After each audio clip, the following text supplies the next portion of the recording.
Well, ladies, I'm very excited about this opportunity. I feel like I want to celebrate, like I wish there were a word for it, but I wanted to start. Allison, it's so perfect that you've got this backdrop with all of those amazing jerseys because you and I have chatted online about your beloved Bills and my somewhat beloved Cowboys in the past. So I just wanted to throw out kind of a lowball one first. Jubilee, at least in the series, grew up in New York. Do you think she would be a Bills, a Jets, or a Giants fan? Oh man. Okay. Well, look, no, when she would have been a Bills fan, she would have been a Bills fan because the Bills dynasty for the early 90s. Hi, when the original series was taking place, absolutely a Bills fan. Well, it was funny because you also had posted that, 92 and 93 were very good years. That you Yeah. said you started recording in 92, the series debuted in 93, plus the Jays obviously won their back-to-back series. I didn't want to remind you that my Cowboys beat your Bills in back-to-back Super Bowls. That's right, in that time, but I won't bring that up. But the question really is, why do you think now is the perfect time for an X Renaissance, similar to what you had in the 90s?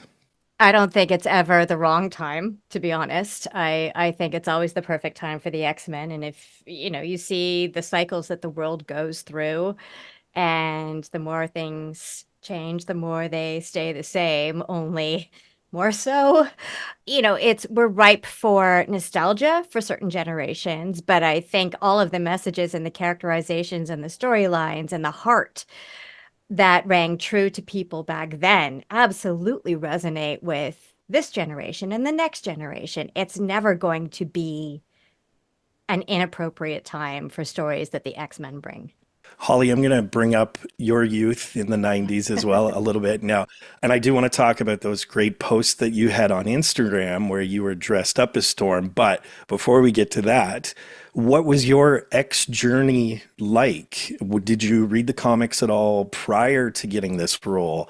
Was the animated series like like for so many of us, kind of that gateway into the X universe for you? What was it for you? It absolutely was the animated series. X-Men was not on my radar at all. I think I was like 8, something like that, and I was just watching whatever was on Saturday morning because we didn't have that this glut of options that we have today. So whatever was on, that's what I was watching, and I had no idea what it was. It came on, there's that theme song, and I was like, what is this?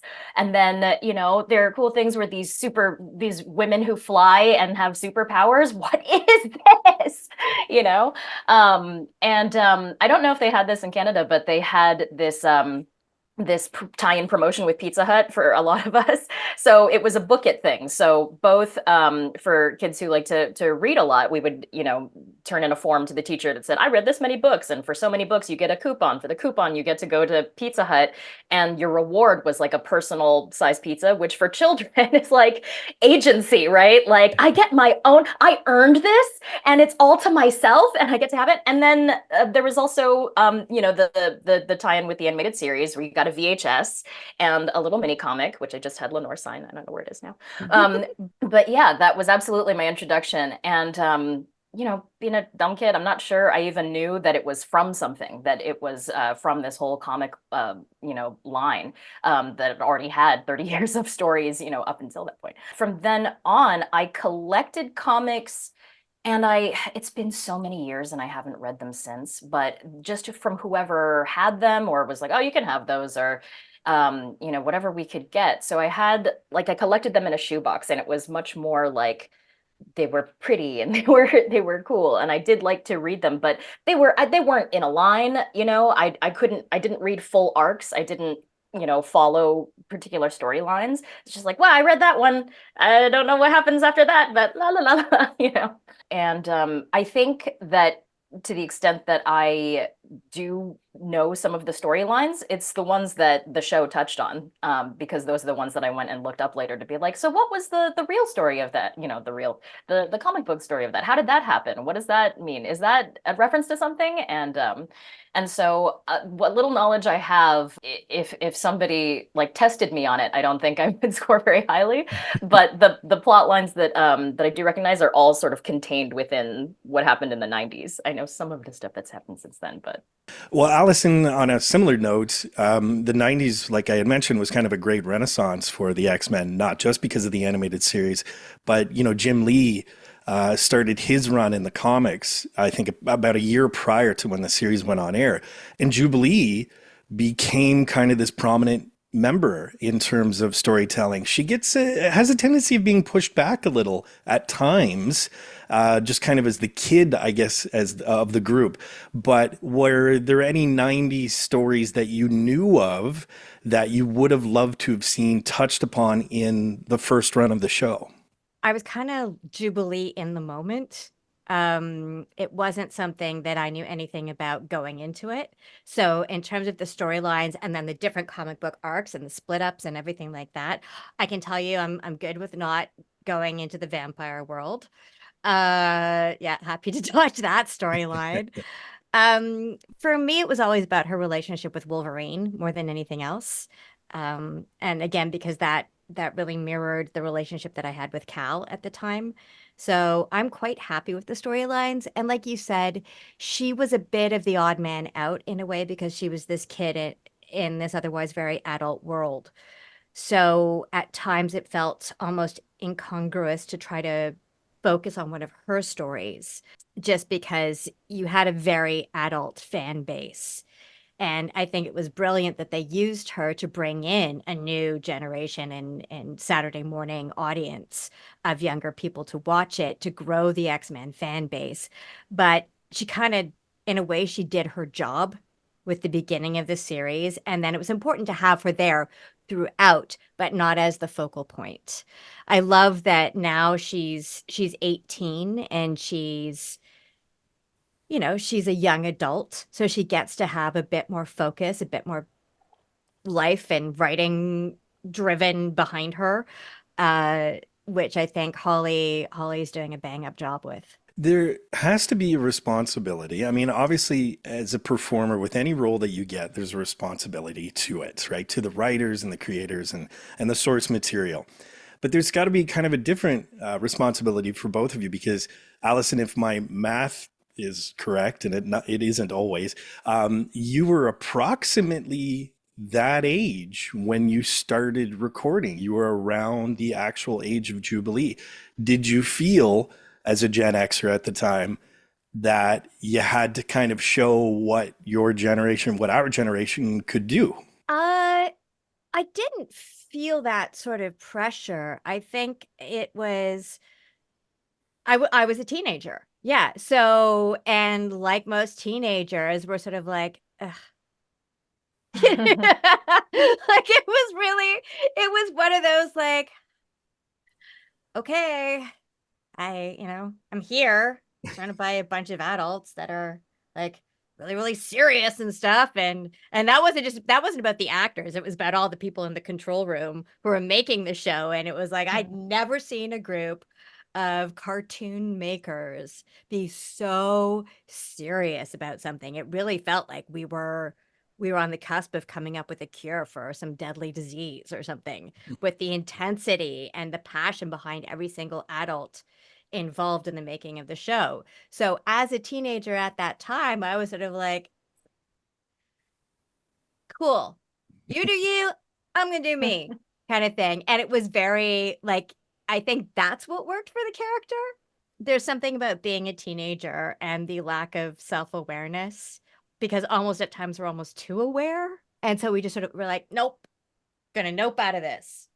So that's what it was like for me. Well, Holly, on that same note, the other Allison Seeley Smith, who obviously voices Storm, has spoken out about how she loves the fact that Storm is visibly darker, in this modern version. And the one thing that I noticed immediately is Jubilee actually looks Chinese American in this version as opposed to the first one. So I'm curious, did you feel a responsibility to make Jubilee the coolest one, to make her stand out? Or were you just kind of, letting X-Men do its thing, which I think it's a great melting pot where people can choose who their favorite is? I feel like those are not mutually exclusive. And that's the awesome thing about it. First of all, I've had so many people approach me and tell me how glad they are that she looks recognizably Chinese. And obviously I'm sure it wasn't deliberate erasure of the time. It's just that that's sort of the default sort of aesthetic that was there. So no matter what ethnicity a character was, it sort of is going to look, like that. That's awesome to be able to recognize, just differences in the art today. But as far as responsibility, I think that the responsibility is there. I don't necessarily have to do anything about that deliberately or effortfully. It's sort of like by normalizing, by not making a big deal about it, by existing, by getting to do this job and play this character and show that, just one example of the many different kinds of Asian Americans there are, that moves the needle in a way that is important and also doesn't have to be so hard and so loaded. Just start doing the work and then perception shifts around it. To go back to that original Instagram post that I was talking about, you're dressed as Storm, but you said the dream was always to be Rogue. Yeah. So what was it about? And you kind of touched on it already. The strength of the women in that show. My younger Yeah. sister adored Rogue and has become one of the strongest women I know. So I Yeah. love that. What was it about those two characters, or maybe even just Rogue, that stuck out for you as a kid? I mean, those are both such fan favorites. I mean, it was both Alison Seeley Smith has talked about this sort of Shakespeareanness of it, and I loved that. I loved the declarative statements; they seemed so grand and so awesome. And at the same time, we love seeing this like sassy Southern belle with such personality, and she's so fun, and she's so likable, and she's so charming, and it's really the fun of it. And it's also a wish fulfillment kind of a thing. Who doesn't want to fly? They both fly. Who doesn't want to be that strong? They're both powerful, but the literal strength was kind of fun. Who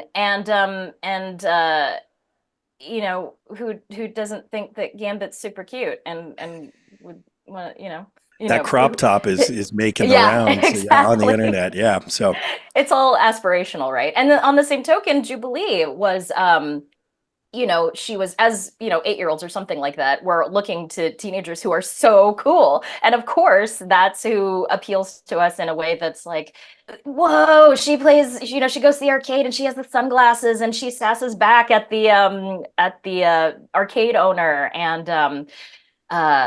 gets to do all these cool, fun things and experience these things.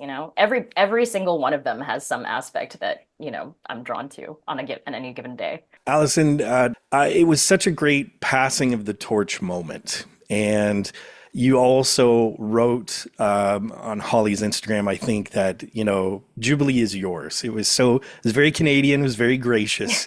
I'm curious about any of the conversations that you guys had. Holly, did you have questions for Allison? Allison, did you have advice for Holly? I went in to record the episode. And it's just me by myself and the recording engineer. And then we've got Meredith and Bo and a bunch of other people on via Zoom or whatever their connection was. And so it was very isolated initially, but I got to see some stuff and it was mostly just guide track things. And the second time I was in, I got to hear a little bit of Holly's voice, just a little bit. And I was like, oh. And I got to kind of interact with her a little bit, like just from what she had recorded already. And at that point, I said to Meredith and the other producers, I was like, listen, is it Holly? And they were like, yeah, it's Holly. And I said, I just wanted to say, from the little bits I've heard, I think she sounds great. And I would love to reach out with her if she's receptive, because this is going to be a big thing. The fan base is a very loyal, very dedicated fan base. And I think it's important that people know that I fully support her. I think she's awesome, and I would love to make that as public as possible. And so they took my information, and then I think it was a while. It was probably like the fourth time or fifth time that I finally went in to re-record the stuff. And finally, I was like, "Yeah, please make sure you pass it along." And they were like, "Yeah, we told Holly what you said. She came back, and she had her own words of just like love and kindness." And then as we got closer to the launch date, Holly, you reached out to me through Yeah. text. In the beginning of the process, you're just as an actor, you're just hired in and you're lucky to be there, right? You're not asking for like whose email address can I have? You just get whatever information is given to you through your agent, and you're not put directly in touch with anybody. So when I first got the job and I was so floored, I did ask, I think at my first session record in general, before I knew that I had no idea that this episode was coming, had not read it, didn't know anything. And I sort of asked, can I write to somebody just to say how excited I am and grateful to be a part of this? And they went, oh yeah, sure. And then, forgot about that. So, but the only thing that I knew about ALYSON was like, I actually went and looked myself to be like, is she mad about this? Like, how does she feel? So I went Googling and saw the generous things that you had said about like, it's time for one of the many talented Asian American or Asian actors out there to have a shot at this role, knowing that that's where you stood on it, made things so much more relaxed for me coming in. And then when it came time for this episode, I still didn't know what they were going to do because, they try to keep all this information on a very need to know basis. And so when I read the episode, first of all, I was like, that's so cool. And then I went in and recorded, I think it was some other parts of it. And they said, they either said like, oh, maybe we need another session for this or something like that. And I said, am I also doing abscissa? Like, am I gonna do affect a different voice, but like, be talking to myself, sort of like Jen Hale in episode 3, right? So is that what they're doing? And then they I remember Meredith just going, no, we have something else in mind for that. And this was my first like clue, like, what? And so so that was exciting. And then, when I went in, and usually it's Meredith, the voice director, leading you in or reading opposite you for cues because you don't get the other actors. At a certain point, they eventually had something to play back for me, and hearing, I cried everything, first of all. So, but like, I cried me Lenore, I cried getting the, but yeah, I definitely was like listening and crying because hearing the playback, both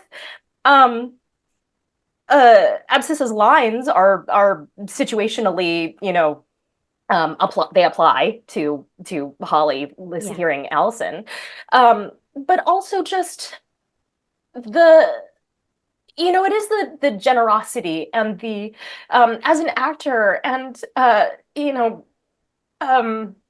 your participation in it, and I don't know, just hearing your voice back was sort of like where, it's a normal thing in voice acting. So I guess it's sort of like, this is being colleagues, this is, we're in the same, on the same project, in the same boat, we're castmates. And that's unbelievable to me. Yeah. You made it, kid.